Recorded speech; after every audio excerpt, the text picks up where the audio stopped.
More far left ladies. I don't know what they're. I'm not sure what. But don't forget the libertarian movement, and especially right-wing libertarians like the anarcho-capitalists have a non-violence approach. Unless you're assaulted, then you can defend yourself. You can defend your home because you obviously own firearms. But there is a non-aggression principle. That's the word I was looking for. Non-aggression principle for libertarians as well. So I don't know what the group represents, if the libertarian group or far lefties or whatever they are. We'll find out once they do speeches.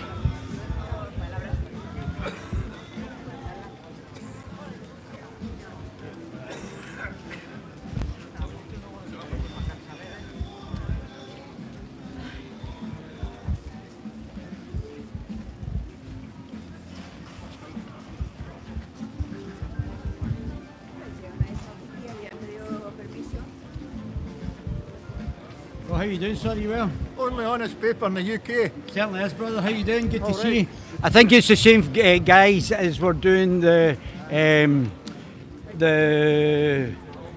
anti-vax stuff, or the be careful of the pokey that might give you heart attacks. So I think it's the same guys there. Cool guys.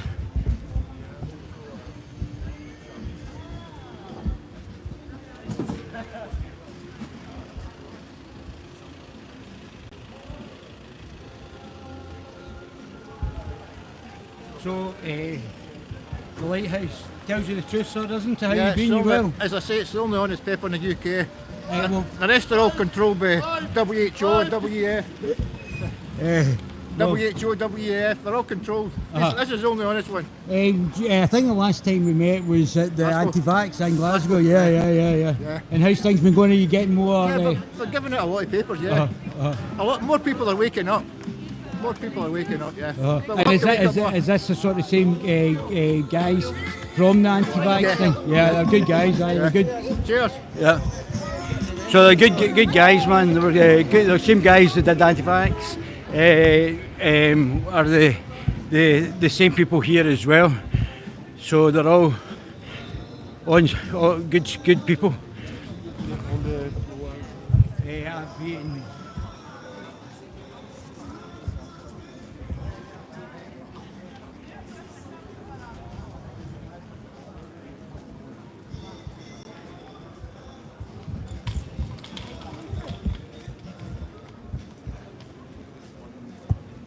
I didn't see that last comment. I've seen more. I didn't see the rest of that.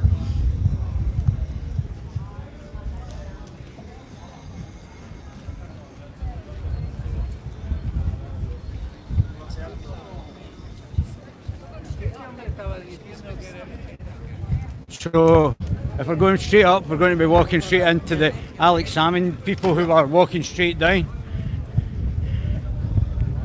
And it was like a game of sardines.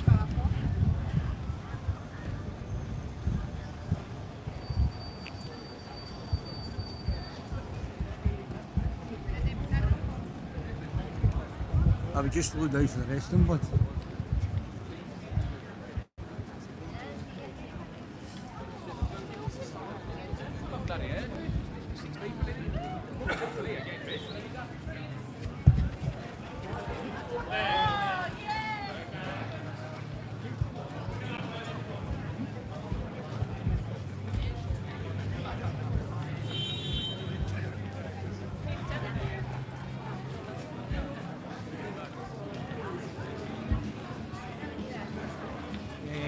examined the individual never fully, clearly cleared the sexual misconduct?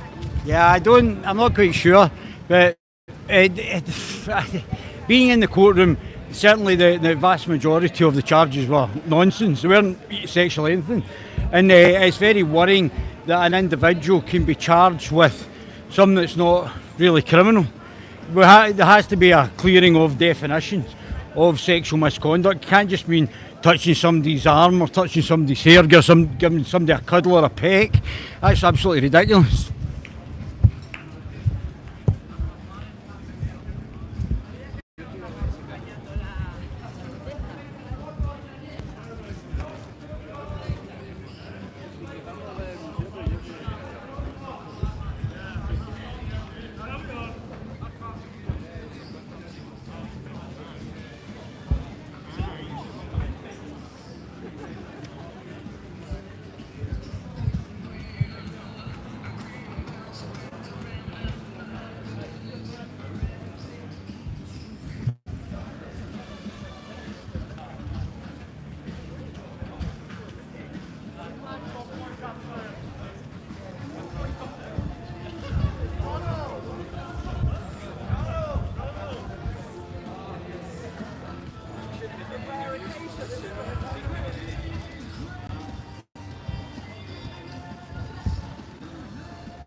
Yeah, no, please do.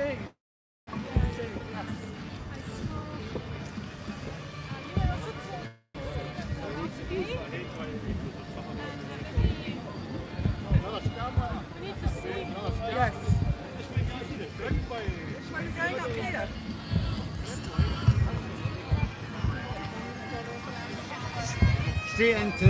Straight into the Alex Salmon Memorial.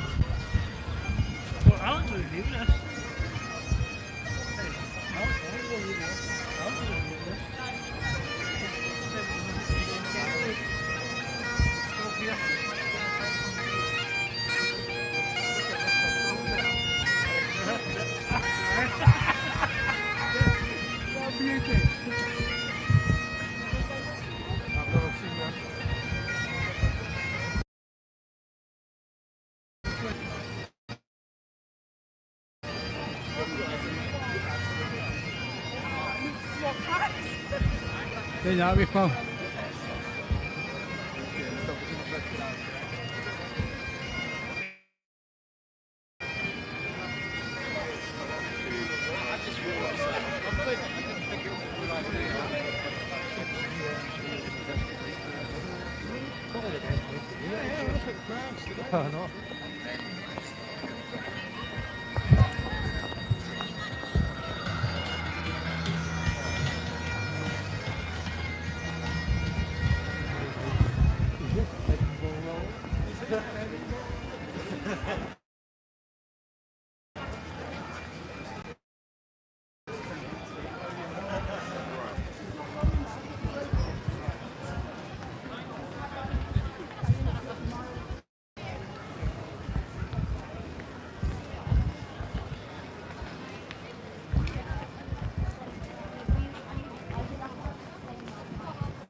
paper, the only honest one in the country. Free paper, the only honest one in the UK. Didn't listen to the government lies. Stop it, anymore. Or the BBC, stand but lies.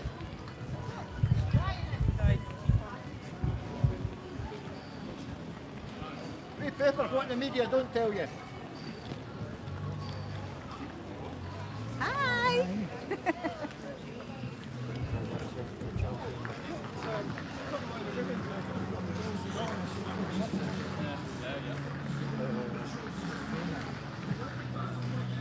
Humanities.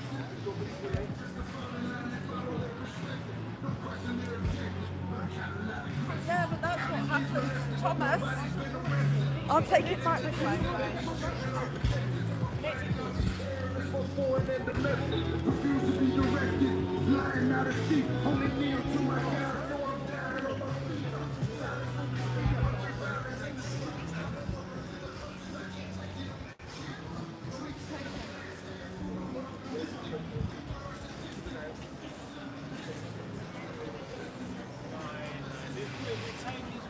Highlights.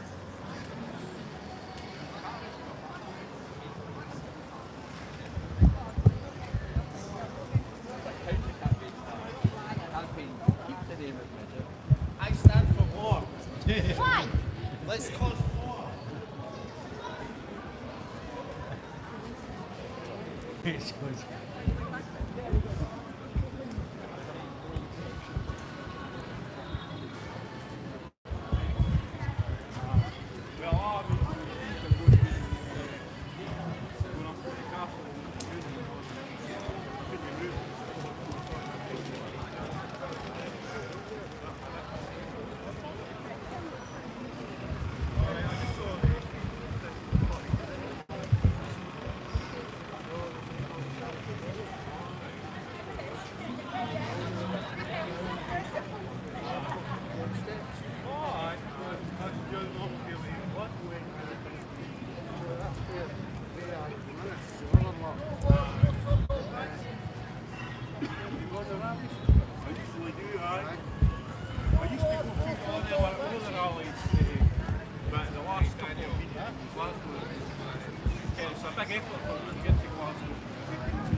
Remember when we used to be friends?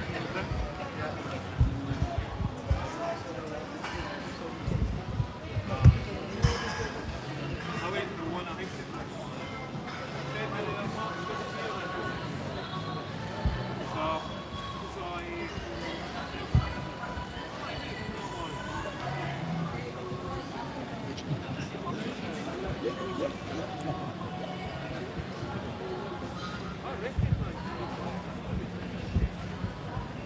I remember Guerilla one years back, big one in Edinburgh. Made enough for it. Paper, the only honest one in the country. Free paper. Free paper, the only honest one in the UK. Made enough for it.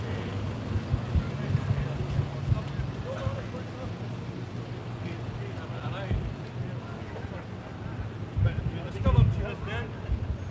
But we left a few, you kind of big placards and that, which are called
Right, that's what that was, aye.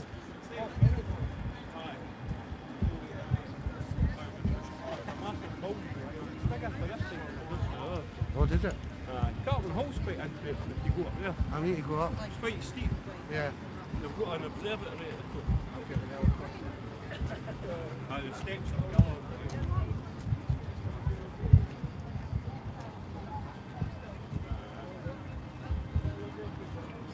There's a lot of these.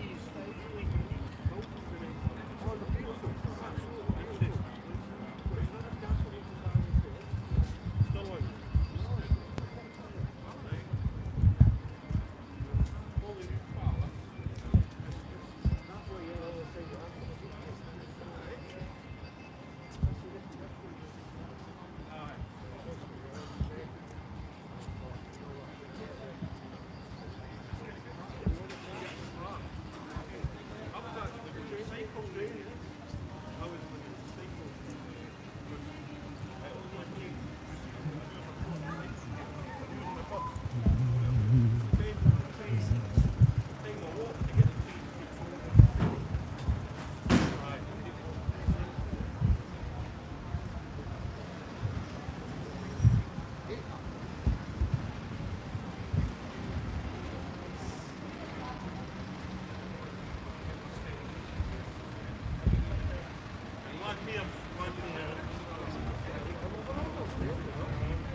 About me on a message somewhere.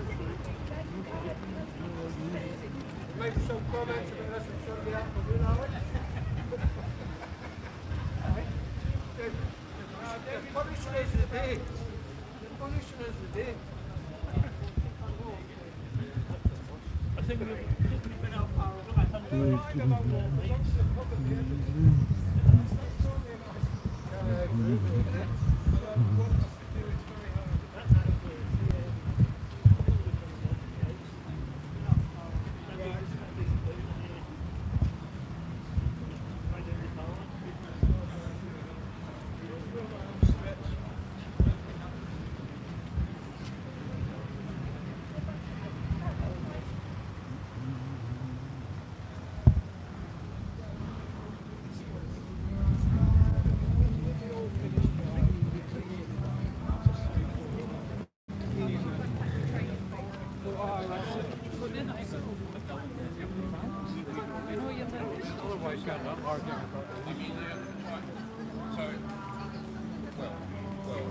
But you have to consider that China is also number one in solar and number one in wind energy.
The head of this tripod's just flopping about there, man. It's spinning about by itself, and I can't even tighten it up. It's just ridiculous. Need to get a new tripod. It's just flopping about like.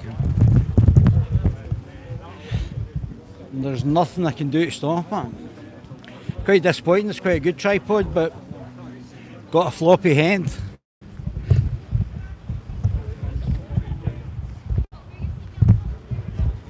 What are you guys saying is empty there?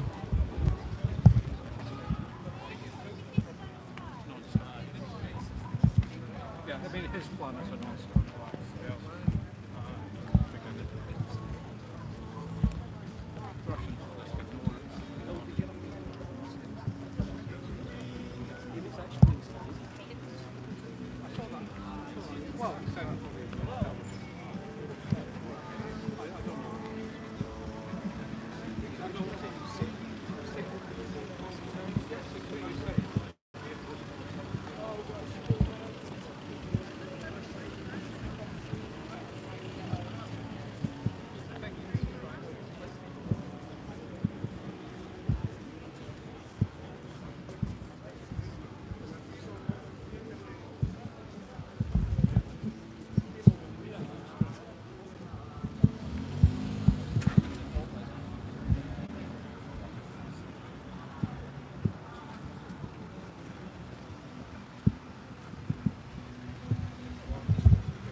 So not only is one side flopping about, the other side's flopping about now. Oh my goodness. What's going on?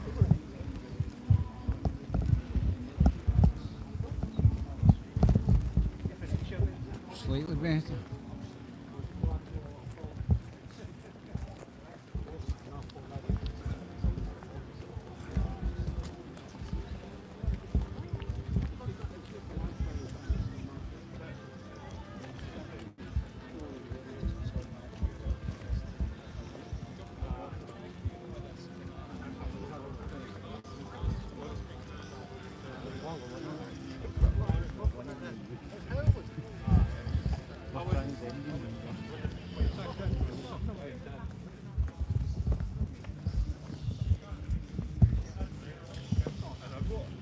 Came here on the bike, and I went in and they used to go by 6 toilet. Yeah. By 6.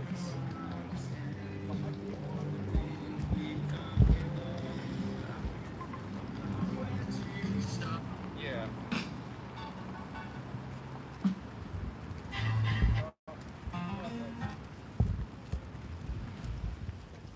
Yeah, you might want to publicise your talk.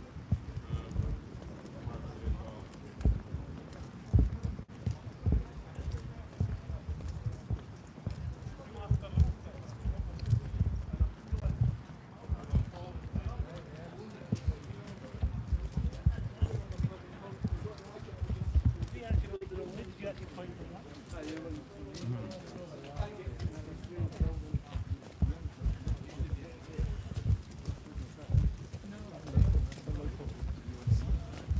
Yeah, I like the one you spotted earlier on, that used to be like Scottish Assembly or whatever it was. And I think that's got a little bit of character in it. Might not be. Could be like. No, it's like university.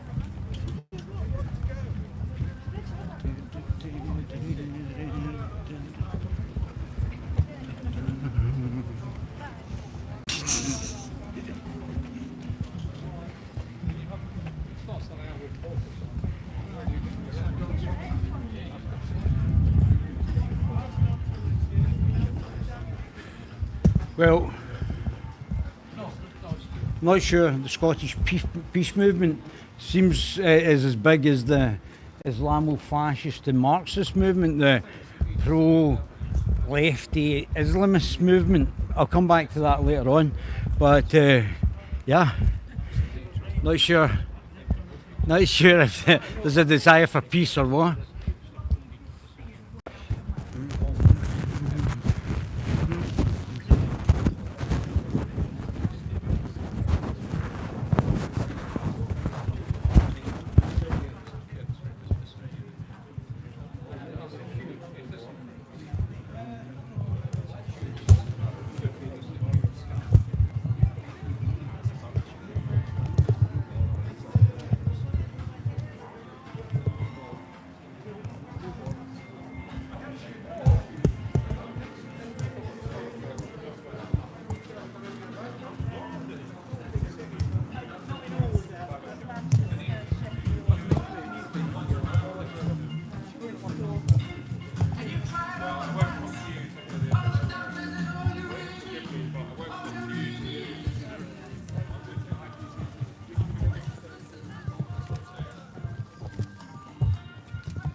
That was a wee walk. Yeah. We've got to keep you active, haven't we? Gosh, you're going to kill me. Jesus. That's my hips, I can't take this I much. know. I'm the same. They're a bit- Exactly the same. It feels really like to fall off.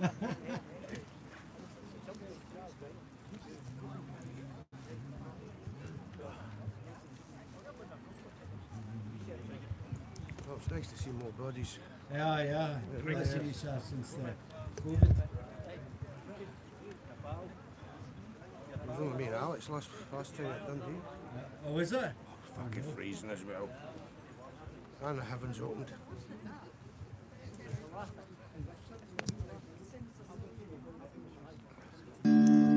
The eastern world is exploding, violent flaring, and the bullets are loading. They're rolling up to kill, just not foreboding. You don't believe in war, but what's that gun you're toting? And even the Jordan River's got bodies floating. You tell me over and over and over again, my friend, that you don't believe we're on the eve of destruction. No, you don't believe we're on the eve of destruction. Don't you understand what I'm trying to say? Can't you feel the fear that I'm feeling today? If that button is pushed, there'll be no running away. There'll no one to save in the world in a grave. So take a look around you, girl, it's bound to scare you, boy.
Come you masters of war,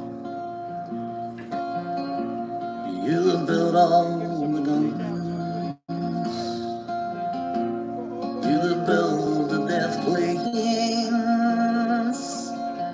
you that build all the bombs,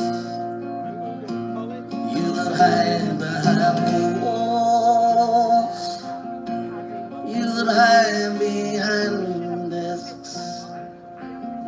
I just want you to know I can see through your mind. It's just done it to me. It should have kicked my camera. You've never gone nothing. Can we borrow the scissors for the built to destroy. You play with my world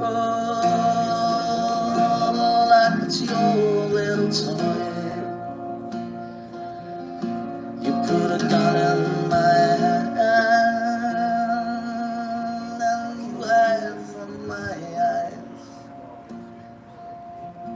and you turn and run farther when the fast bullets fly.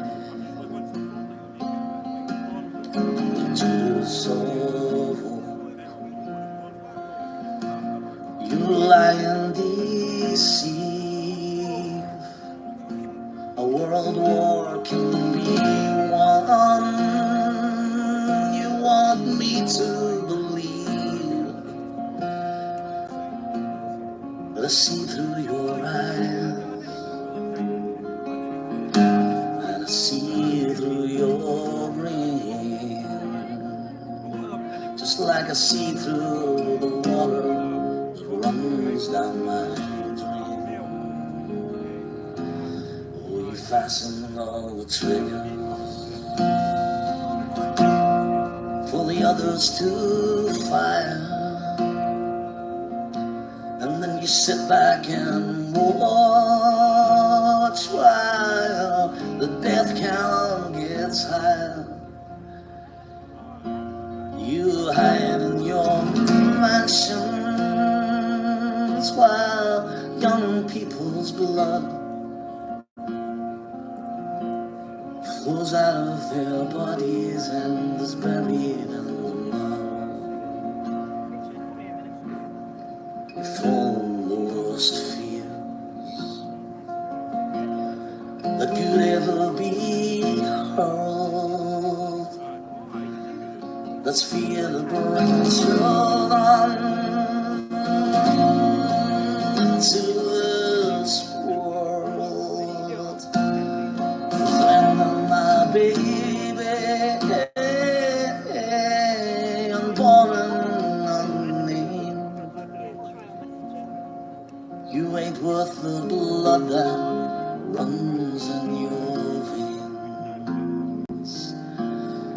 How much do I know to talk out of turn? You might say that I'm young,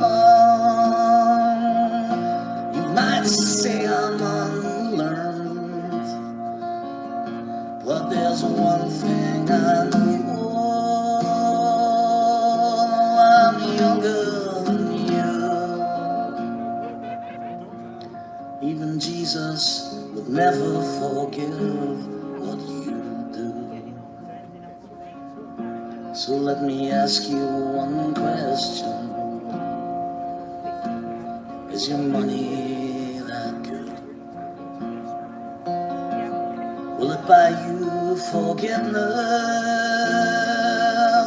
Did you think that it should? Well, I think you will find as your death takes its toll,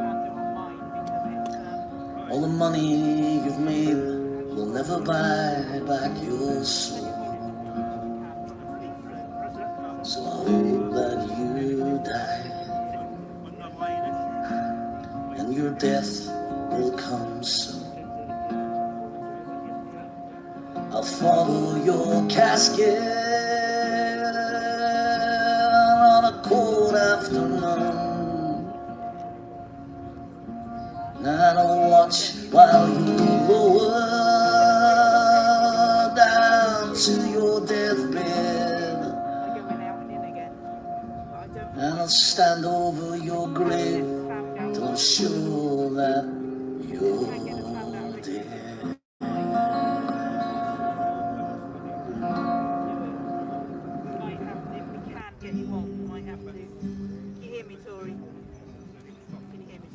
How do you do there, young bride? Would you mind if I sat here beside your graveside? Rest for the quiet this warm summer sun.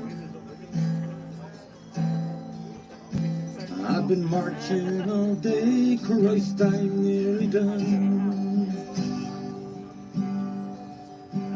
Well, I see by your gravestone you were only 19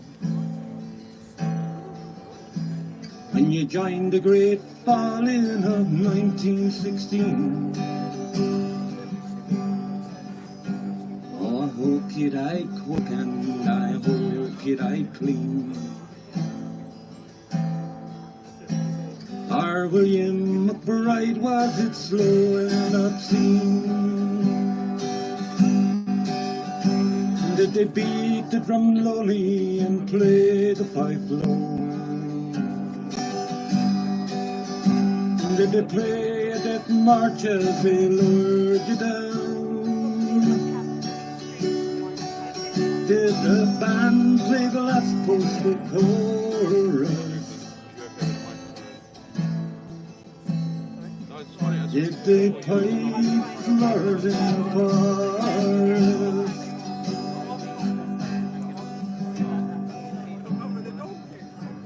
Did you leave a young wife or some sweetheart behind?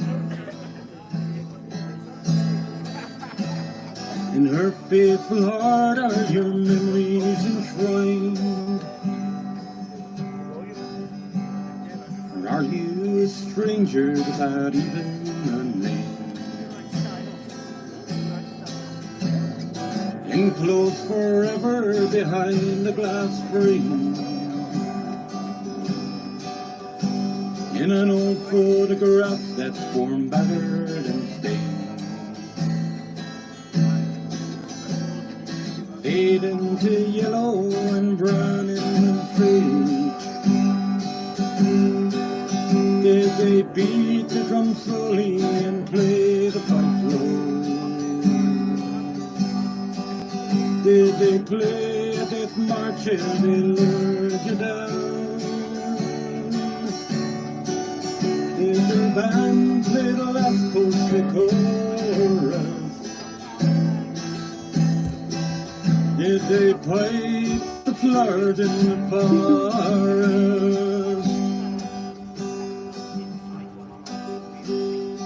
See how the sun shines on the green fields of France, and the warm summer breeze making red poppies dance. Oh, look how the sun shines from under the cloud. There's no gas and no barbed wire, no gunfire and now. But here in your graveyard it's still no man's land, and a million white crosses lie mute in the sand. The man's blind indifference to his fellow man, till all generations lie butchered and damned. So did they beat the drum slowly and play the pipe low? Did they play a death march as they lured you down? Did the band play the last post and chorus? Did they pipe the flowers of the forest? William McBride, I can't help wondering why. Do those who lie here know why did they die? Did you really believe when you answered the call? How could you believe that a war would end war? For the sorrow, the suffering, the glory, the pain, all the killing and dying was all done in vain.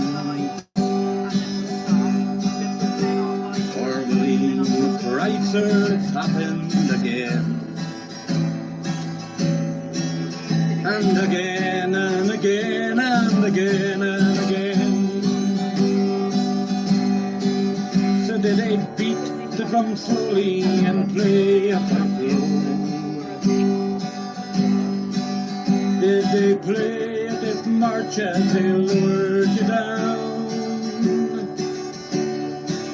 Did the band play the last posted chorus?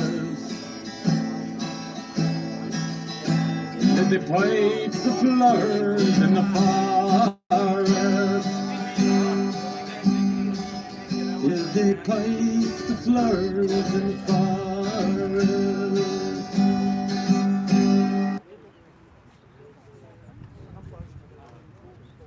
Okay, good afternoon.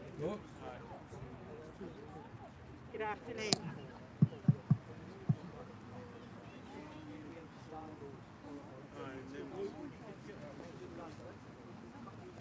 Good afternoon. Please tell me if I'm deafening you. Okay. Thank you, everybody, for coming along. We're going to get started with the speeches now. We've got some on-site speakers, and we've got one, possibly two, if she can get on, which has been the delay, remote speakers, because we have got people following us around the world. So one of our speakers today is from America, and the second, if we can get her on, is from Northern Ireland. But thank you for your patience, and we are about to get started. We are streaming as well, so I'm just going to go live with the stream first, and we're going to start formally now.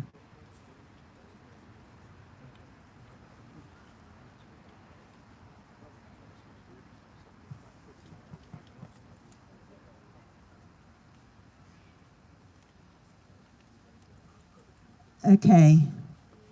Good afternoon, everybody. And good afternoon if you're watching us on the internet as well. Welcome to Edinburgh. I've told everyone to wear layers, and now everyone is absolutely sweltering because it's a gorgeous day here for the end of November. But it is important that we are here. It's important that we get the message across that we can, because it's never been more important that we stand for peace. It's never been more important that we get a message of peace out to the world. Louder.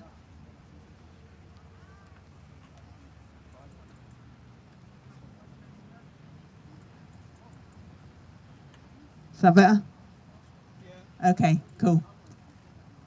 So like I say, it's never been more important that we get that message of peace out. So I'm going to hand you over now to Glenn. I say Glenn's going to go first, and he will bring you his message for today.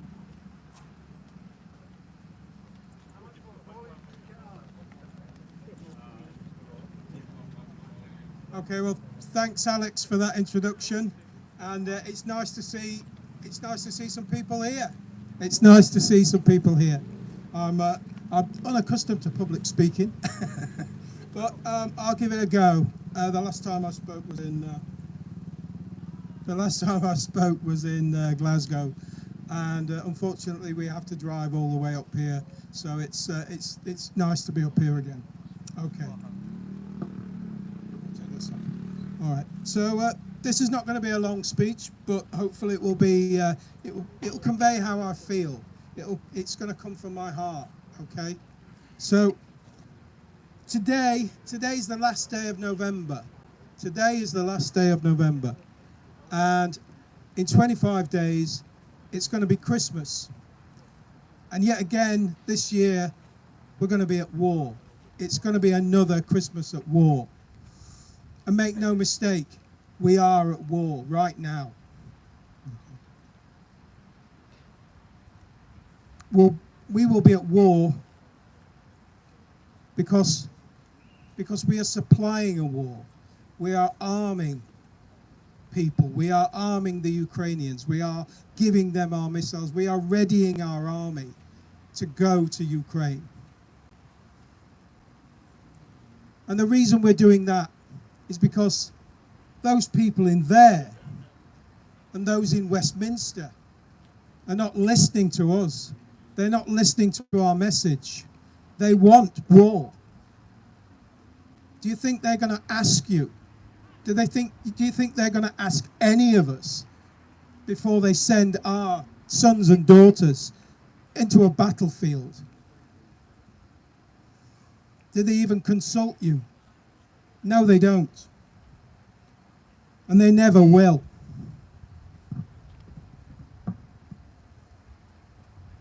You don't get to choose. You just get to pay for it. And you get to send your sons and your daughters and your grandchildren to die in it. So we must defend democracy, they say. We must defeat an evil Russian empire, they say. One that's poised to take over Europe. Putin wants to take us to take over Europe and invade all our countries. Well, where is the evidence for that? Where is the evidence for that? I can't see any. What I do see, however, is Russia coming to the aid of people who were bombed and shelled by a Nazi regime. An actual Nazi regime that displayed the swastika and that praised Hitler. And these are the people we must side with. Well, I ask, where is the democracy? Because there is no democracy in Ukraine. Must our pensioners go cold so that we can line the pockets of a corrupt regime? One which kidnaps its own people and sends them to fight at gunpoint. We've got to drain our nation's wealth to support this, to build up our forces, to fight for these people, this corrupt regime. Must we send our missiles into the heart of Russia to provoke a war it does not want, a war we don't want, but a war it seems that they do. They so desperately do. Putin has said he will mirror the attacks on his country. Whatever we do to Russia, he will do back. But unlike us, he has said he will warn the civilian population before he responds, so they can escape to safety before the missiles rain down. Now I ask you, are those the actions of a mad dictator? Someone hell-bent on conquering Europe? Someone who actually wants war? I think not. But I'll tell you the actions of countries that do want war. Countries that organise, and countries that have organisations that promise never to expand their military bounds, their military organisation, and bases, putting bases on the borders of Russia. And then they break those arrangements. They break those agreements. Countries that take actions like organising a coup against a legitimately elected government and replacing it with a puppet regime that will do their bidding. Countries that say nothing when that regime attacks its own people and scuppers the peace talks when its neighbours steps in to help them. Who arm the regime with tanks and missiles and jets and bombs and all the equipment of war. And when that regime starts to lose, as they knew it would, starts to help that regime send ballistic missiles and cruise missiles into the heart of its neighbour. Countries that refuse to negotiate and now talk about supplying nuclear weapons. These are the actions of organisations and countries that actually do want war. On Wednesday this week, there was only one question raised at Prime Minister's question time. Only one question on Ukraine. And it was asking if we could send even more equipment. Not much, just another £379 million worth to add to the £3 billion we have already promised every year in perpetuity. Make no mistake, our country and the United States want an all-out war with Russia. A war that could engulf Europe and most of the world. A war that could end in a nuclear annihilation. This is the great game our lunatics in charge are so keen to play. But not with their own lives. No, with our lives and those of our children and grandchildren. So that's why I'm standing here today. That's why I'm speaking out against this madness. Even at this late hour, Putin has said he will talk.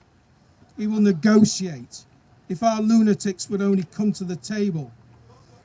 This is why it's more urgent than ever that we, the citizens of this country, stand up and say no.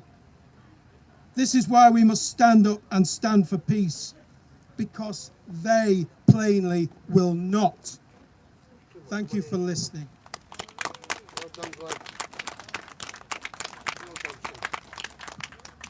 Okay, thank you very much, Glenn. And I apologise for pushing your notes out the way, but you had them straight over the camera. Okay, our second speaker is joining us remotely. And she'll introduce herself to you in a second, but she's coming to you from the States. So I just need to plug her in to the amp and we will hear from Tori.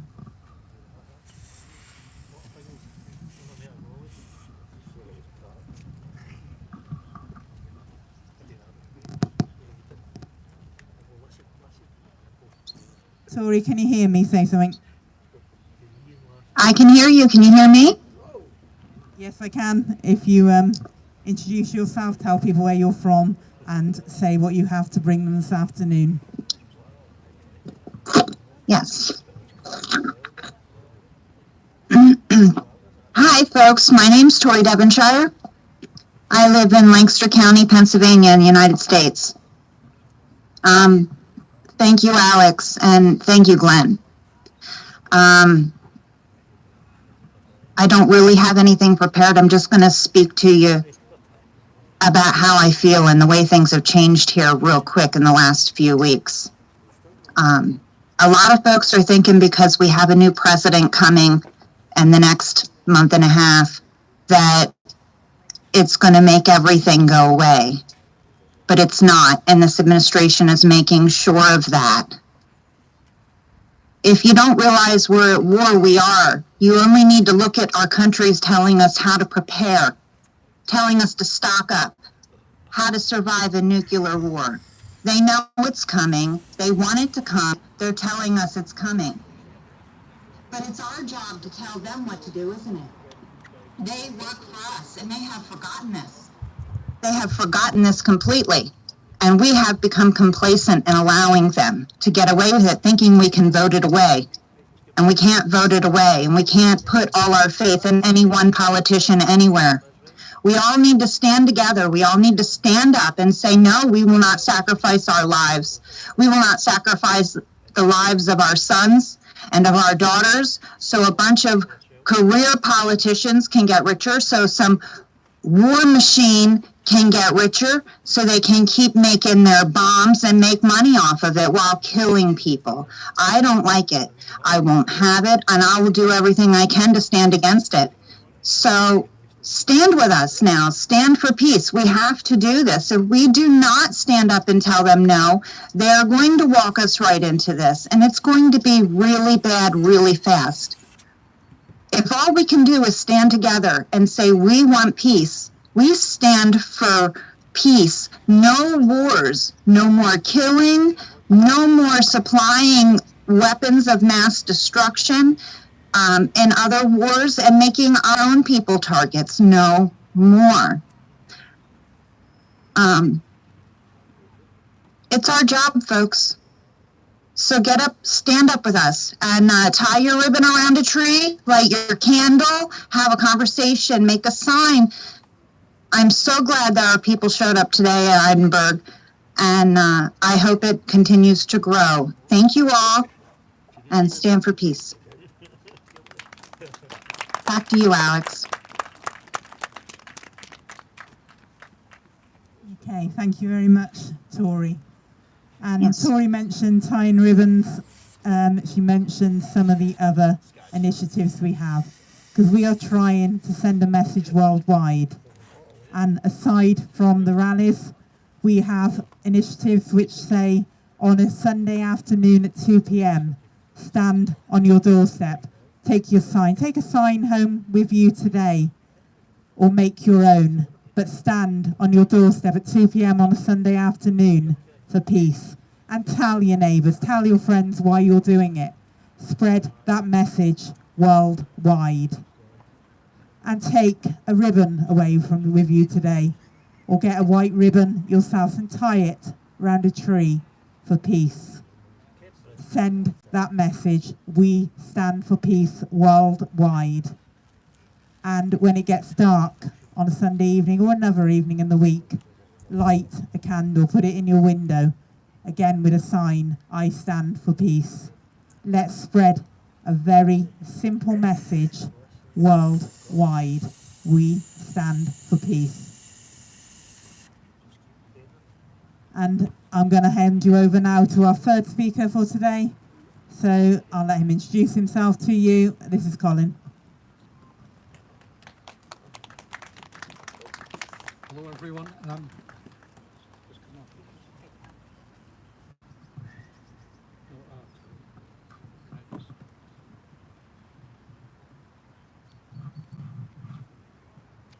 Right, how's that? Can you hear me okay? Okay, well, we're here in a very dramatic moment. You wouldn't guess from the turnout, but I think in a way that's logical, because the way the media is presenting this is, in a sense, to de-dramatize, to trivialize what's going on. I mean, some of the propaganda that's coming out is quite bizarre. The Telegraph are warning about Russian honey traps. Well, that sounds like it could spice life up a bit, but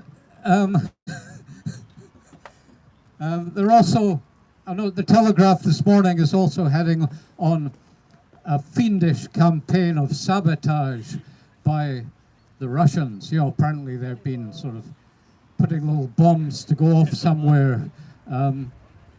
This is quite extraordinary. I mean, the Russians have just fired off an Oreshnik missile, which will change war forever.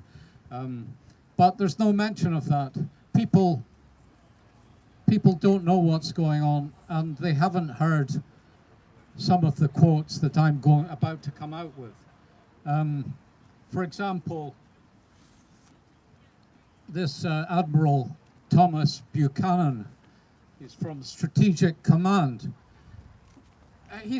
What he's saying is almost unbelievable. He's saying that, yes, we're ready for nuclear war with Russia, and but in order, we're ready for nuclear war with Russia, and the important thing is that when we've beaten Russia, we have to make sure that we've got plenty of nukes left, because we still need to be able to impose American hegemony on the world.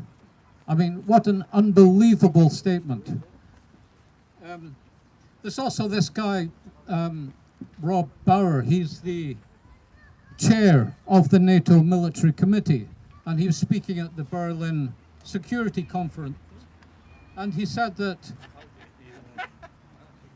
he called positive the fact that NATO has changed its attitude to the essence of the organization as a defense alliance, as well as the perception that it is necessary to, quote, sit and wait for us to be attacked and only then react. He goes on, it is more competent not to wait, but to hit launchers in Russia in case Russia attacks us. A combination of precision strikes is needed that will disable the systems that they use to attack us. And we must strike first. So much for the idea of NATO as a defensive alliance is now being rescheduled as an offensive alliance. Then in Britain we have Lieutenant General Sir Robert McGowan. Oh, I think it was only a couple of nights ago he said that, the British Army is ready to take on Russia tonight. Now, we are ready to go. This was in front of a Commons sort of defense, kind of select committee, defense committee. In response to questions about whether Britain was in any condition to take on Russia at the moment, he said, well, it's not us alone. There are 32 members of NATO, and we all work together. It's one for all and all for one. So this is NATO as a whole, which he claims is in a position to take on Russia. In fact, none of those NATO states are in a position to take on Russia, and nor is NATO. They should have learned that from what has been happening in Ukraine since 2020, but apparently not. Also, we have this, a senior Biden administration official who spoke on conditions of anonymity said on Wednesday that the outgoing Democratic administration wants Ukraine to lower the mobilization age to 18 from the current age of 25 to help expand the pool of fighting-age men available to help a badly outmanned Ukraine in its nearly 3-year-old war with Russia. Well, why is Ukraine badly outmanned? It's because they've lost up to 1 million men. Huge numbers of Ukrainians are being sacrificed in this futile war, which they are losing. There is almost nothing left of the Ukrainian army, which is the most powerful army that NATO could hope to put in the field. It's gone. But this is really shocking that the Biden administration is trying to dictate to Ukraine that they conscript younger and younger people to go to an almost certain death. Then we have our own statement on Thursday, I think, from our very own Boris Johnson. He says, the problem has not been escalation. The problem has been the failure to escalate fast enough. Okay, so, well, you could say that he's not the Prime Minister. Boris Johnson is not the Prime Minister. Well, he is a leading spokesman for the Uni Party. Doesn't matter whether he's the Prime Minister or not. I mean, the entire British political class is united behind this. I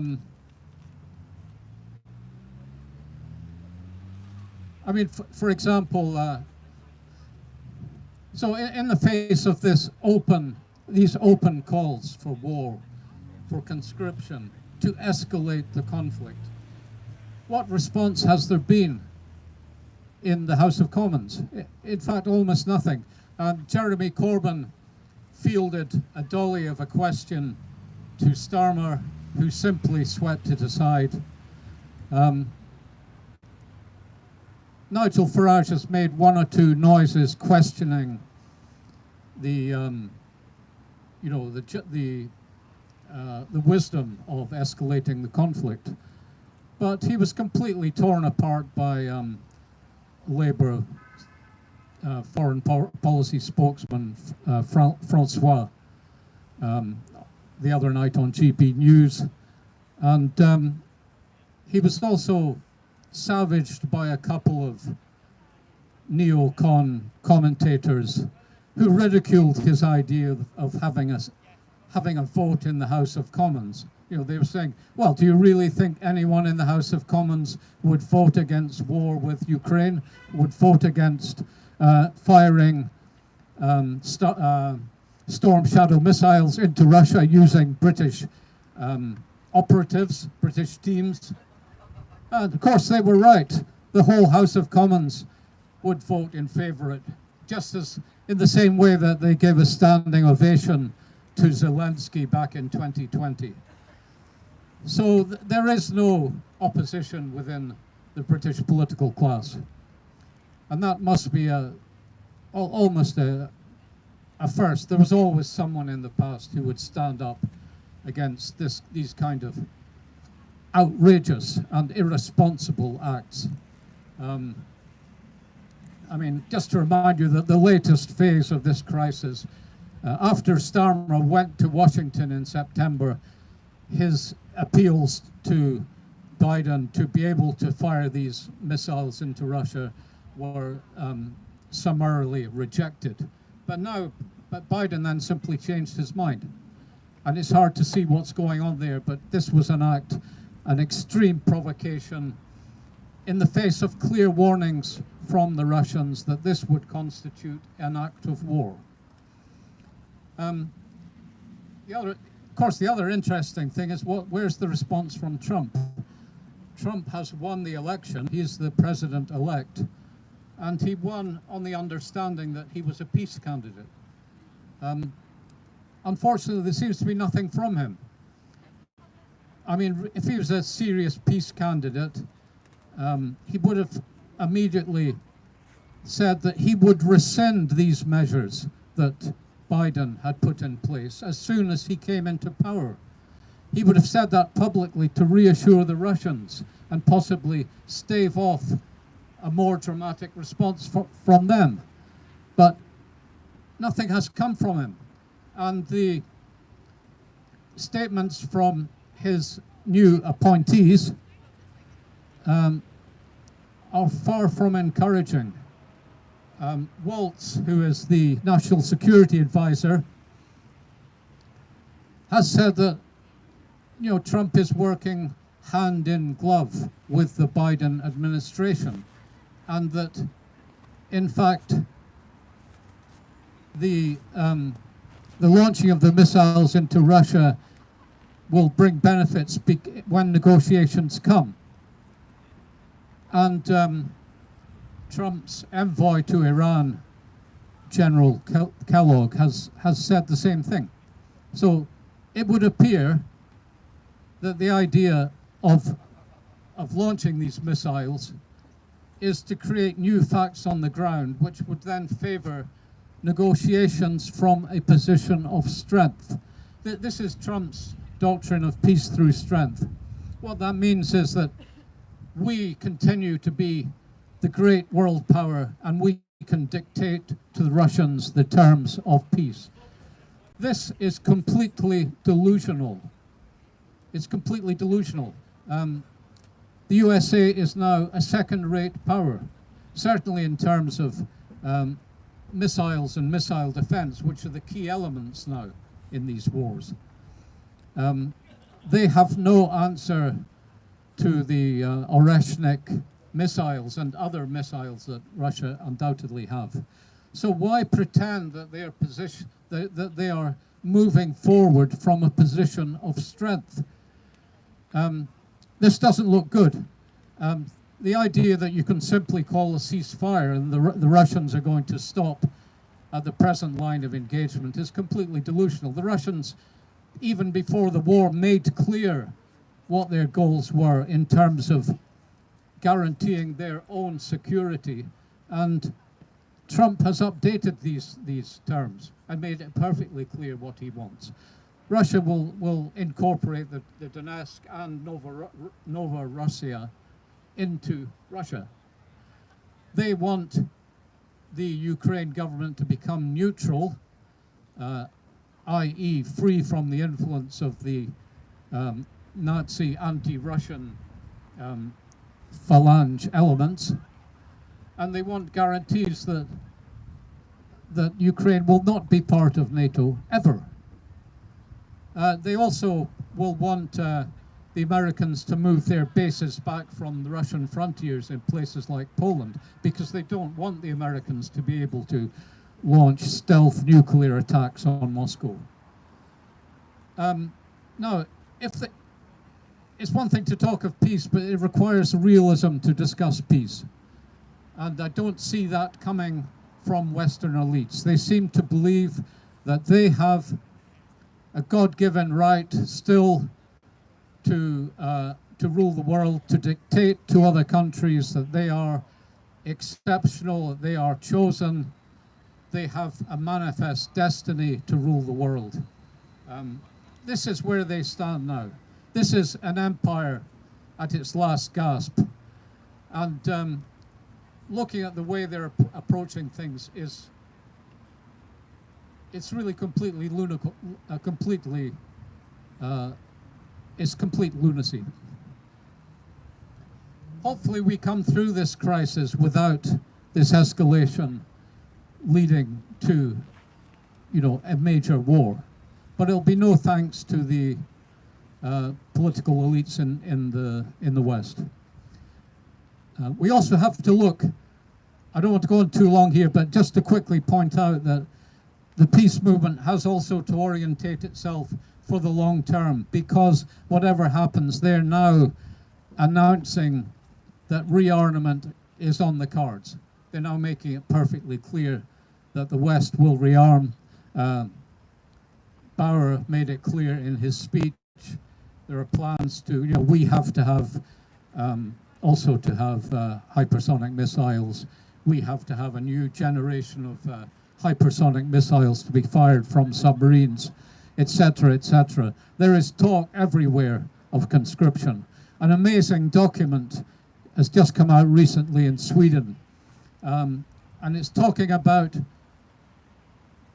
total war, total defense duty. What they're talking about is, NATO, by the way, is a new member to NATO. So Sweden is a new member to NATO. They joined earlier this year. So this is obviously the zeal of a convert. Traditionally, they've had a neutral policy. They've tried to maintain neutrality. Now they're all in for NATO, all for one, one for all. We will fight to defend Estonia or whoever it is that gets involved in a row with Russia.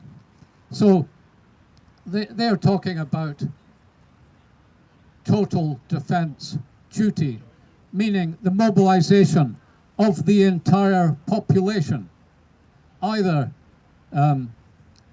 for immediately into the armed forces or as some kind of civil defense. Okay, the entire population. They say, in the event of a crisis, I mean, what could that be? It could be a supposed terrorist attack or whatever.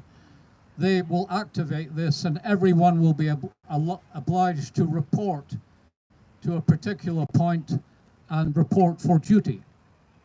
Okay, either, as I say, in natural defense or in civil defense. Actually, it's very reminiscent of COVID, but just writ large. I mean, wasn't COVID itself, in a way, a preparation for all this? Wasn't this why the COVID, the so-called epidemic, was launched at the same time as NATO's Defender Europe 2020 exercises? Wasn't this why NATO played such a prominent role in distributing masks and other things supposedly for the pandemic? Isn't this why the Department of Defense was at the forefront of the development of these mRNA vaccines? Wasn't this why Madame von der Leyen moved so seamlessly from selling vaccines to preaching rearmament. I mean, she's recently made an astonishing announcement that all the EU funds for regional development will now be redirected to rearmament. So what we have to do is try to do everything we can to raise awareness of what's happening now, and to hopefully, with a bit of luck, come through this crisis. We also have to work against a new Cold War, which would imply rearmament and the complete militarization of society. That is what they're talking about. We also have to work towards really a much greater historical goal, which is to inaugurate an epoch of peace, which would correspond, in fact, to the end of 500 years of European colonialism and imperialism and domination of the world, and to the emergence of the former colonial countries, as we're now seeing in the BRICS. The BRICS being a kind of re-edition of the non-aligned movement. So I think it's important as well to have that goal that, you know, that dark though these moments are, we're also on the brink of a new epoch where we can finally reach the shore of peace. Thank you.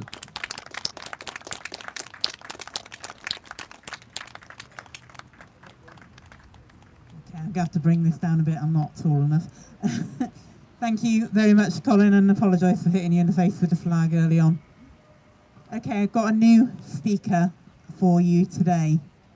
I'll let him do most of the introduction of himself, but I want to introduce to you David McCutcheon, and he's the party leader of Sovereignty.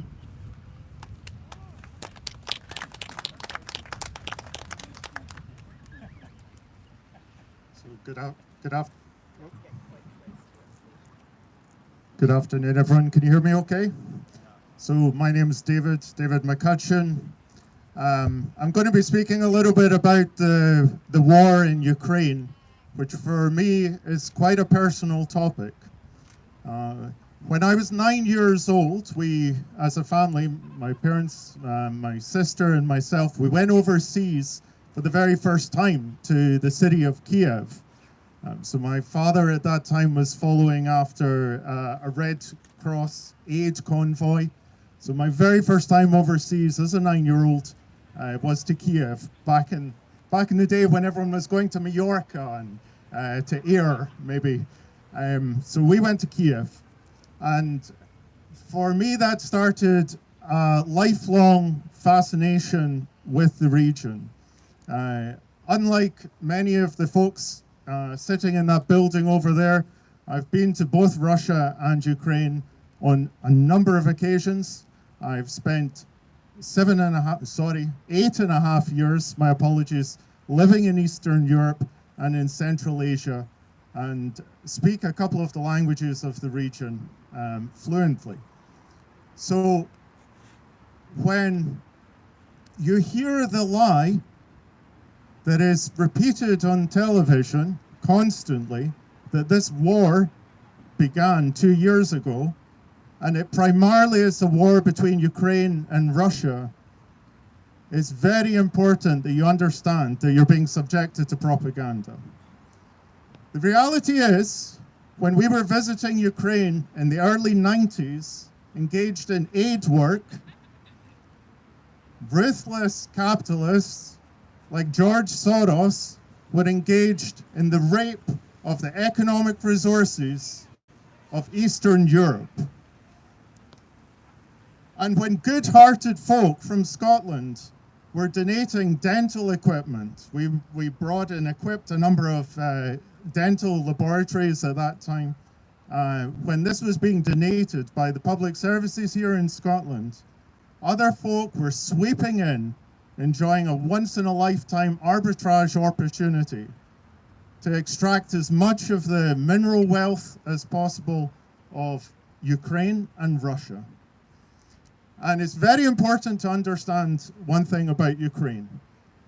Although it's constantly being portrayed in our television and news as a poor and backward country, this is a highly educated society.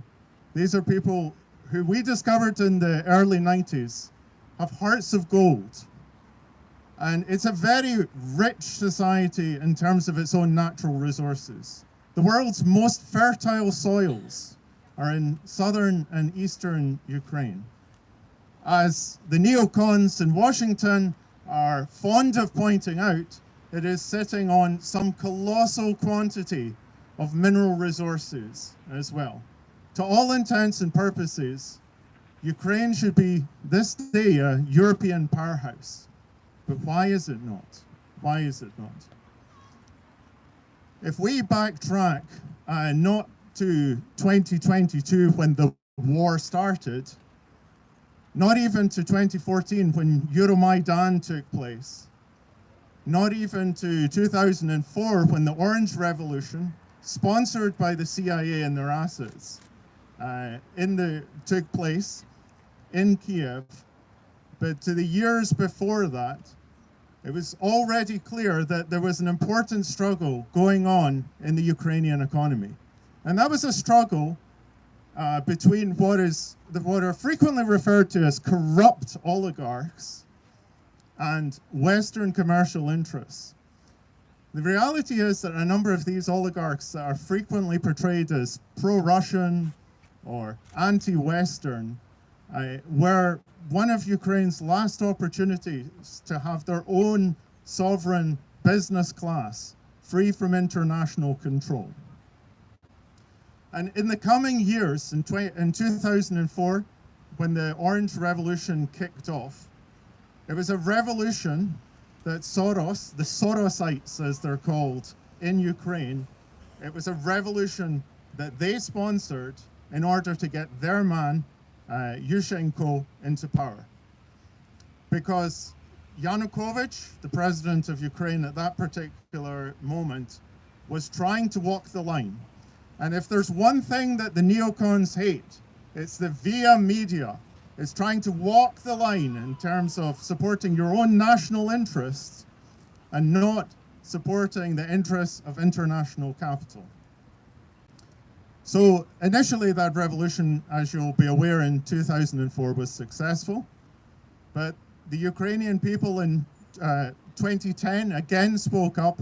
Yanukovych was democratically elected, and 4 years later we had the tragic events of Euromaidan. Now it is ironic to me that neo-Nazis, who rightly are criticized to the skies in this country, seem to be given free rein in Ukraine in order to bully anyone that would be opposed to the war. So here we are standing for peace together. But for us to stand for peace in Ukraine today would come with a tremendous price. Those activists in Ukraine, whether they're conservatives, socialists, or just ordinary Ukrainians that are standing up for peace, are being disappeared.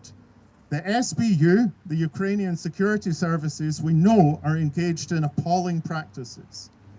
There have been reports of torture.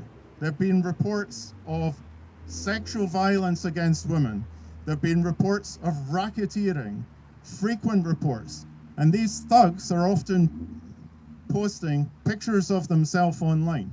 Now, I don't do this to say that we should support Russia. Absolutely not. But I do this because what you're being fed at the moment is one-sided propaganda from the BBC and the rest of the global media complex that is trying to push the neocon agenda. So it's very, very important for us that we look beyond the veil, look beyond the propaganda that comes our way, and try to understand the reality of what's going on in the ground. Because if we do that, I believe we will realize that this is a complex fight with many factors. And the best thing that the UK government and the Scottish Parliament can do is to encourage those two sides to get around the negotiating table. No one here is perfect. Both sides have skeletons in their closet. And instead of that, what we have from the UK government is 2.3 billion a year minimum starting salary, let me put it that way, going to, in many cases, highly corrupt individuals, supposedly to be used on arms, spent on arms, but very often just going into folks' back pockets. But regardless, we're funding one side in the war. We're prolonging an unwinnable war.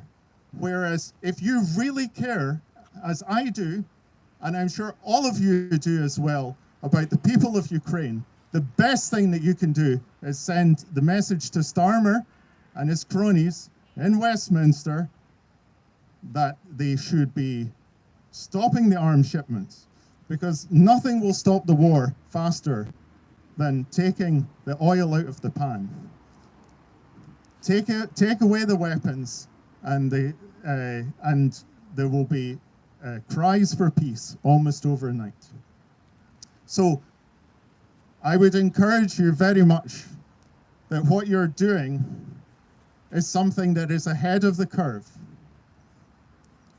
Because as the previous speaker so eloquently put, forced conscription, as we have seen in Ukraine, is what is on the way.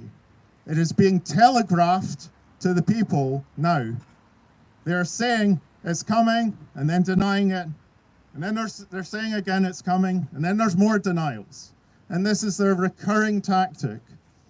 And what the reality of forced conscription for the Ukrainian people is young men, sometimes very old men, being sent up to the front with very little training, with poor weapons, with bad leadership, being thrown into suicidal situations and being expected to get on with it. No wonder when it's in Russian, I believe, the Centro Territorialne Centro Komplektovania. These are the groups of goons that go around and grab folks from the streets. And you've probably seen the videos online. Bundle them into a van. Why are those young guys resisting? Because they know it's a death sentence. It is a death sentence to go to the front. These are First World War type conditions. This is not a fair fight. This is guys lying in trenches, lying in open fields, waiting for a drone or a UAV or something to come and end their life, to snuff it out. And it is the prime of the Ukrainian youth that has been taken away. And many Ukrainian women and elderly folk have had to leave the country.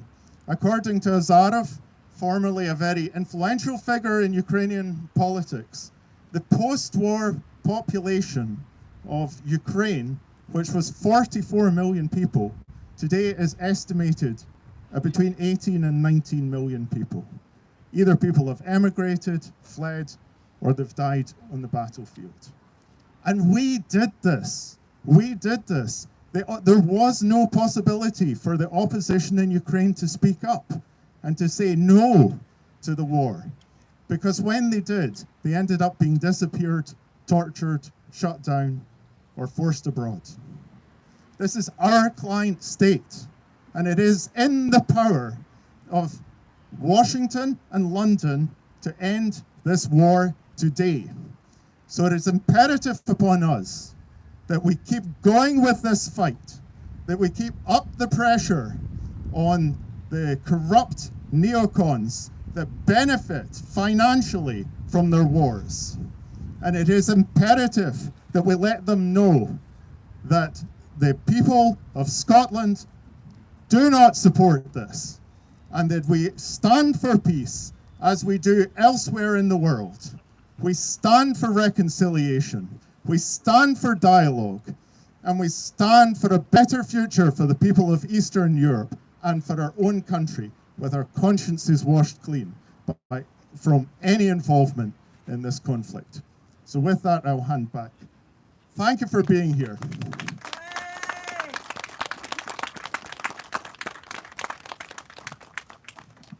Thank you. Thank you very much.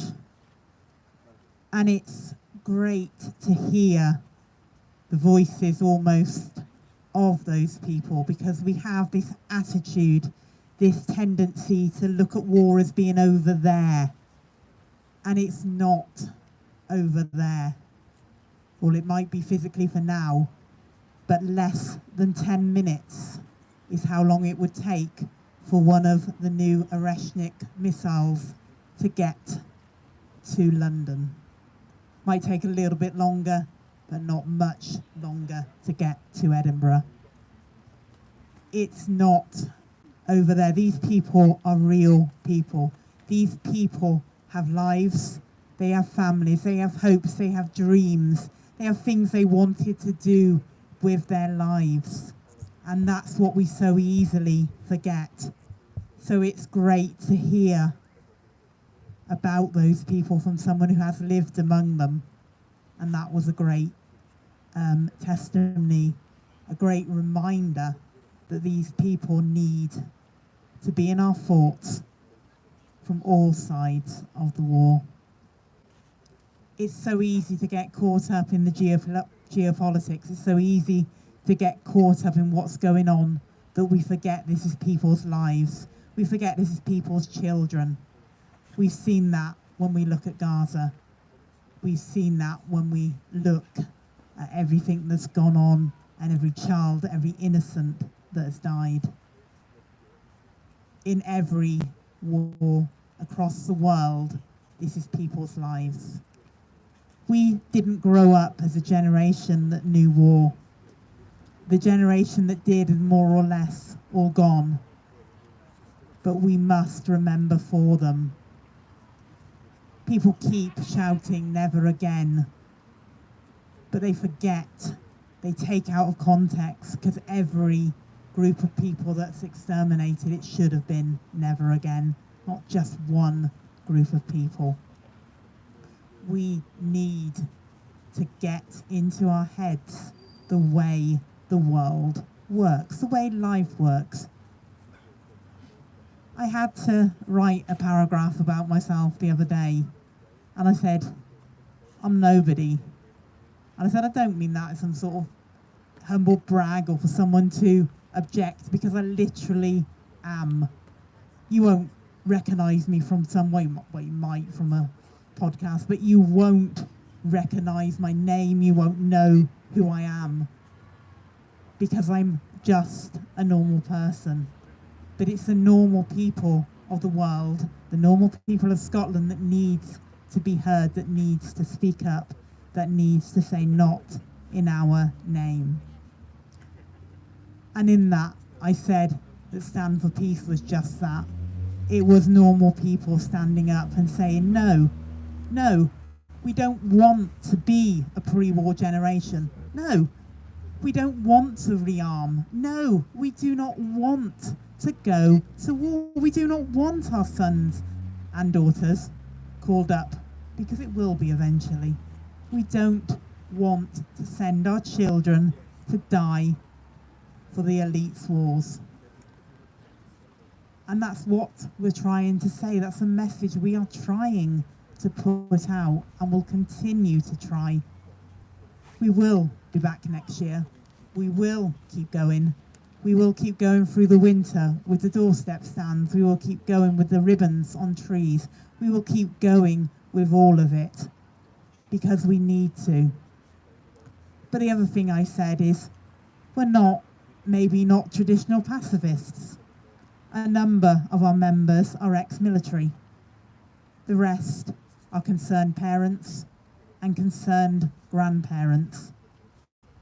Now, parents, grandparents, tell me, if your child comes home from school and tells you that he got hit or she got hit, what do you tell your child? Do you tell your child to tell a teacher? Or do you tell your child to go back in the next day with a knife so that the person's brother goes back in the next day with a gun? So that then your child's brother goes in the next day with a semi-automatic until every child in that school is dead? You wouldn't do that. You'd consider that ludicrous, but that's exactly what we are suggesting. So Bojo says our problem isn't that we escalate, the problem is that we didn't escalate enough, says the man that scuppered the Istanbul peace talks in the first place. The problem isn't that we didn't escalate enough, the problem is that we are escalating, and we're escalating on a crazy level. As recently as Thursday, I was accused of spreading fear porn. This is not fear porn, this is not fear mongering, this is not letting the fear in. This is not any of that. The media may put out stories, may have put stories out in the last 4 years to scare us. But they're not doing that now. Listen to the media. I don't say believe it, I say listen to it. Because they are downplaying the idea. They are downplaying the idea of a nuclear conflict. They are downplaying the idea of tactical nuclear weapons. They are downplaying the idea that we can somehow not just survive, but win a nuclear exchange. Nobody will win a nuclear exchange. Nobody will win. The world will not win a nuclear exchange. We have to say no, and we have to make ourselves heard. So take your signs home tonight with you. Stand on your doorstep on a Sunday afternoon at 2 p.m. with them and say, we stand for peace. And don't just do it quietly. Tell your neighbours, tell your friends, tell everyone you speak to. Make them see that this is a real risk. Make them see how dangerous the times we are living in. We are probably in the most dangerous times this world has ever known. And every generation might feel that in a way, but I think we are closer now than we ever have been. So take your signs, stand for peace on your doorsteps, tie your ribbons to your trees, light your candles, spread the word, find the website, look out for our future events. We will be back next year. We'll be back in Glasgow, and we will definitely be back in Edinburgh. And we may have other ones around Scotland. We'll be going down to England and Wales next year, and possibly to Ireland and Northern Ireland. And hopefully some of our supporters in America will be putting on events over there. We need to grow this. We need to get as big as we can, just to send a message. But the one thing is, if we ever get that message through, if we can finally get them to talk, and that's all it's about. It's about talking. It's about diplomacy. It's about talking to people and getting a message through. If we can get that message through, then we will happily lay the mics down. We will happily put the loud hailers down. I will very, very happily go back to doing none of this. We're here because we need to be here, and we will go and keep this going for as long as we need to till we get that message through. But if we can, and if we do get peace, then I very happily lay the mic down. So thank you everyone for coming today. We have got one final speaker in a moment, but just before that, the balloons are for a reason. It dates back to the 80s song 99 Red Balloons. So just before I pass you over to Paddy, I'm going to play that song to you, and take the balloons with you today, and maybe hand them off to somebody, or tie them to your door knocker, or tie them to your front gate. But take the message out from Edinburgh as far and wide as you can. Maybe pass them on to somebody else. See how far they can travel with this message of peace. So like I say, I'm just going to play that song to you, and I want you to listen to the words, because it tells of 2 children buying a pack of balloons and how quickly things can escalate until they are left in a nuclear wasteland. And we really do not want to be the people walking into that nuclear wasteland. So I'm going to play that quickly. Please listen to the words, and then I'm going to hand you over to our last speaker for today.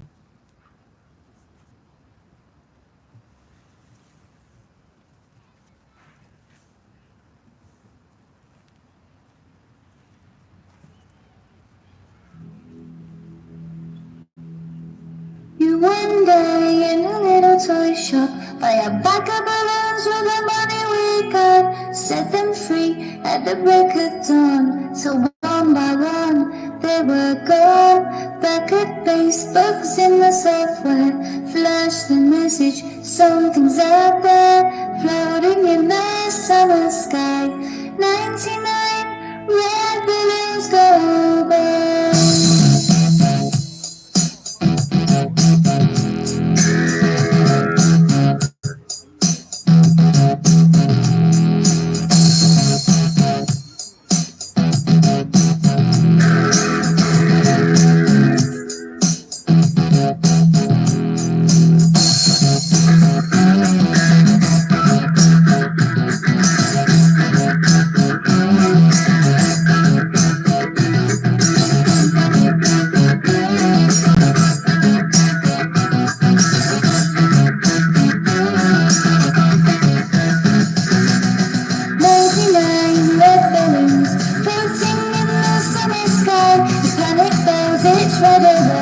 Something here from somewhere else. The war machine springs to life, opens up only their eye, focusing it on the sky where 99 red balloons go by.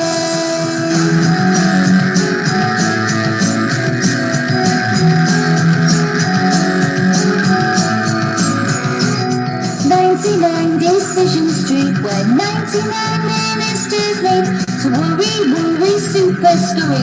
Call the troops out in a hurry. This is what we've waited for. This is it, boys, this is war. The president is on the line as 99 red balloons go by.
It's all over, and I'm standing pretty in this dust that was a city. If I could find a souvenir just to prove the world was here, and here is a red balloon. I cry for peace and let it go.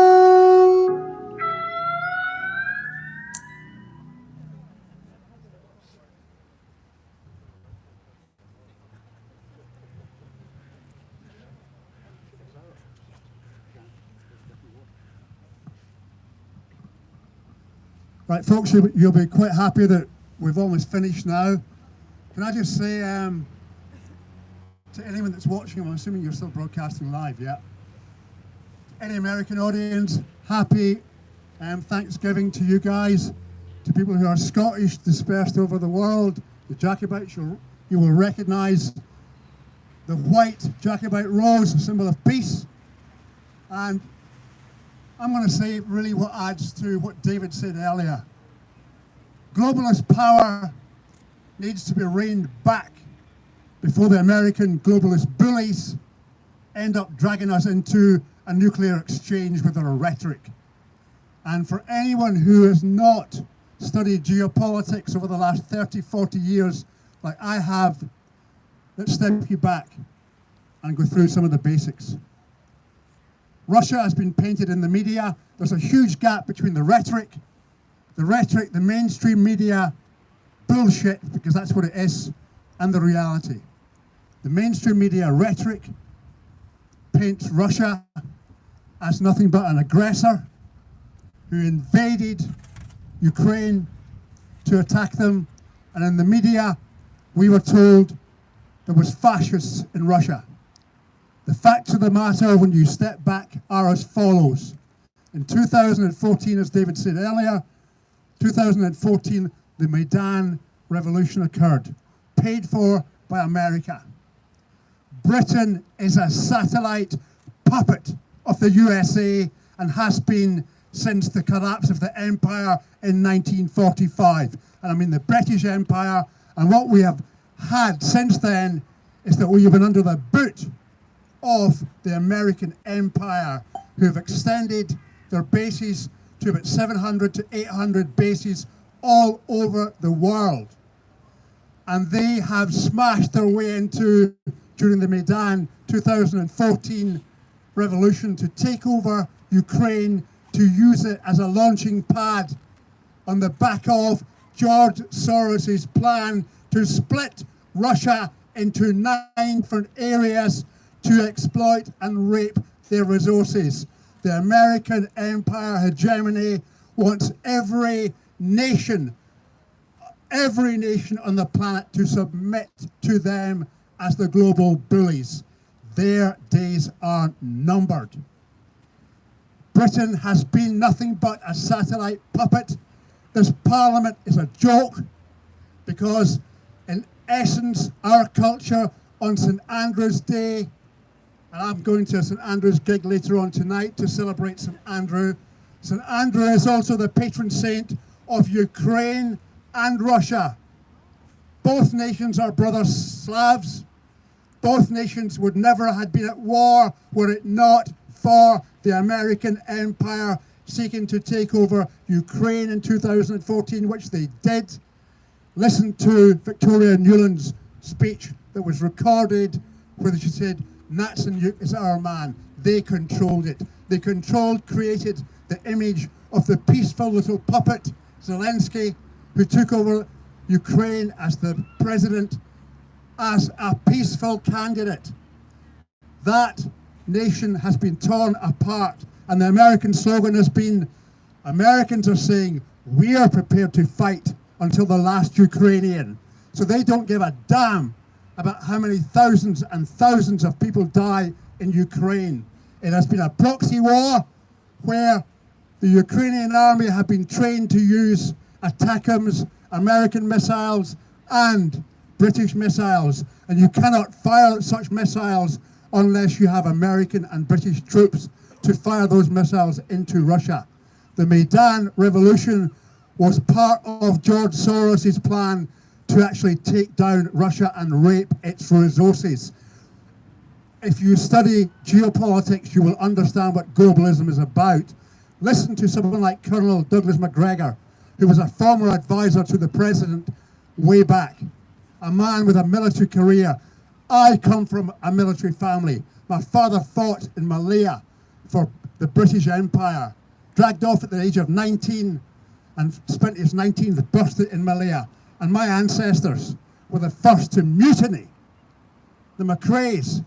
McRaes came from Elandonal area, Kintail, and they came down here to go supposedly to Gibraltar. And when they got to Leith Docks, they found out they were being sent via orders from London to go to the East India Company in India. The McRaes drew swords, stuck them in the ground and said, we will not budge an inch. We honour our integrity and you should honour yours. And the soldiers and the people of Edinburgh. When the McRaes went up that hill and were meant to be starved out, the local people supported them. So on behalf of my forefathers, thank you, Edinburgh, for supporting the McRaes, because they had integrity. And someone who was a local politician, your first role is the protection of your people. You do not drag your country into a proxy war where soldiers the age of my son Scott would be dragged off to fight in a battle that you cannot win. Any honourable lieutenant colonel or whatever level that you have within the army or navy, you put down your swords when you know that your people will all bloody die. You protect your people under your charge. In 2014, the Ukrainian army realized when they lost Crimea, which had been gifted, they realized they were up against a force that they could not properly fight against, and the honourable senior members of that army simply put their weapons down. You do not risk annihilation of a battalion of your own people. And what is happening in Ukraine, everyone knows, if you've studied politics, that from the 90s onwards, Ukraine was one of the most corrupt, viable nations at the top elite, and a very highly educated, wonderful group of people. We must remember these are brother Slavs, and there was no way that President Putin, a legal guy and a guy who is very patient indeed, despite whatever people can say about him, he did not want a war with Ukraine. The Donetsk area and right down towards the Dnieper River, etc., and Crimea, the majority were Russian-speaking people. Even Zelensky himself was a Russian-speaking person. But he was put into a film as a hero, peaceful guy, taking over the parliament in this film. A comedian who went around playing the piano with his little tinkle here, and the mainstream media painted this guy as if he was some sort of Churchill. Nonsense, all for Soros, all for the globalist cause. And it's time to use the title of the new political party in Scotland, that this country, England, the UK, has some sovereignty of mind, sovereignty of integrity, sovereignty of the reality of what is going on. You do not commit your army to go and fight something they cannot win. There was no fascists in Russia. If you look at the Second World War, the country that lost 28 million people to oppose fascism was Russia. This was nothing but the American military-industrial complex pushing NATO so far right up to the borders of Russia that they provoked the invasion in 2022. And Russia quickly tried to get people, not just from the Minsk Accord, but to the table. And it was Boris Johnson, that stupid, pompous public school clown, who stopped the peace that could have been done literally within months. And we have now seen that probably upwards of a few 100,000 people dead in Ukraine, and a massive escalation to the point where we have now seen a type of weapon delivered by Russia to try and stop the crazy escalation that we have never seen before. That type of weapon, if it was carrying nuclear weapons. And it's unbelievable. In days when people joined CND in the 60s, 70s, 80s, we understood what MAD meant, MAD, mutual assured destruction.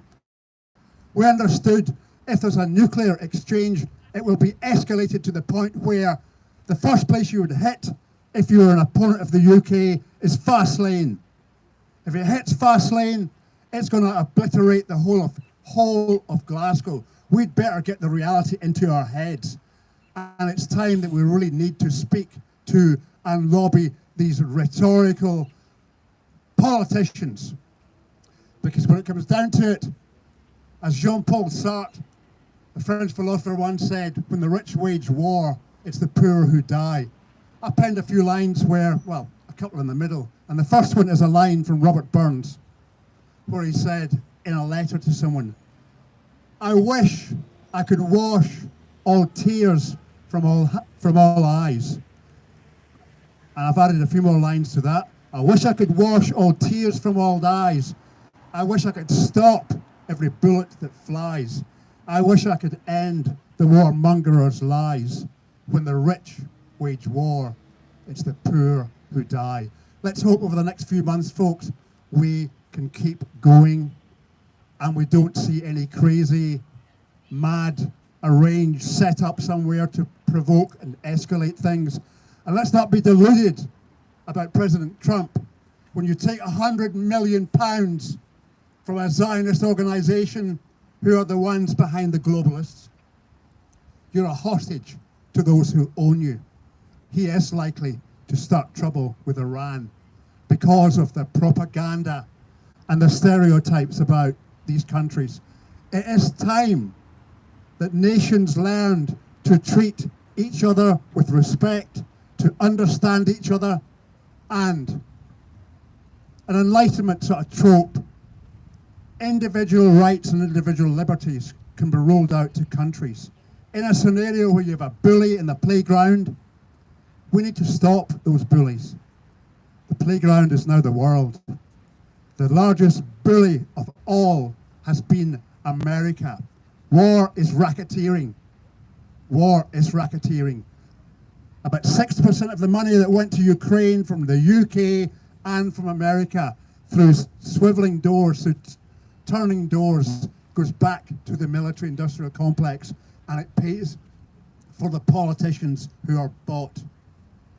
You heard an old song written in Scotland a long time ago? Those who were bought and sold for English gold.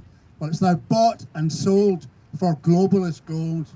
And the politicians in there who have not spoken out, their first job is to protect the people of this country, whether it's this country in Scotland or whether it's Westminster, and you protect them from war. You do not take the knee and become a puppet of globalists or the military-industrial complex. Let's hope St Andrew's Day and right through to the festivities from Burns in January, we have a peaceful time and we see no more escalation of trouble and the slaughter of people, either in Ukraine or in particular in Palestine, in the Middle East. Let's hope there is some sort of resolve to that. So thank you for listening. Thanks for coming along.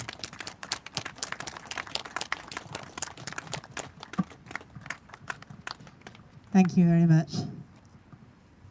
Okay, that is our last speaker for today. So we will be signing off here. But please don't go home and forget the message. Keep that message circulating. Keep talking to people. Keep standing for peace. We will be back if we have to. It'd be lovely if we didn't have to, but if we have to, we will be back in the new year from February onwards. Keep an eye on the website. The website is www.standforpeace.co.uk. Keep an eye on that for future events. We will be back in Glasgow next year. We will be back in Edinburgh next year. Please bring people. Please, let's grow the numbers. Let's keep this message going. Take your signs with you. Take your balloons with you. If you didn't catch that website, the QR code on the balloon weight will take you onto the website. So, and we've got to use these things. I feel like a thing sat up here going on about websites, but we've got to use whatever we can to get the message out. So let's get that message out. Let's stand for peace. Because we have a very simple mission statement. We all have our individual beliefs, our individual politics. We have a very simple mission statement. Is that we stand for no one. We stand against no one, against nothing but war. We simply stand for peace. Please, if you come back again, please stand with us. Thank you for being here. Thank you for listening, and goodbye. Have a great rest of your weekend.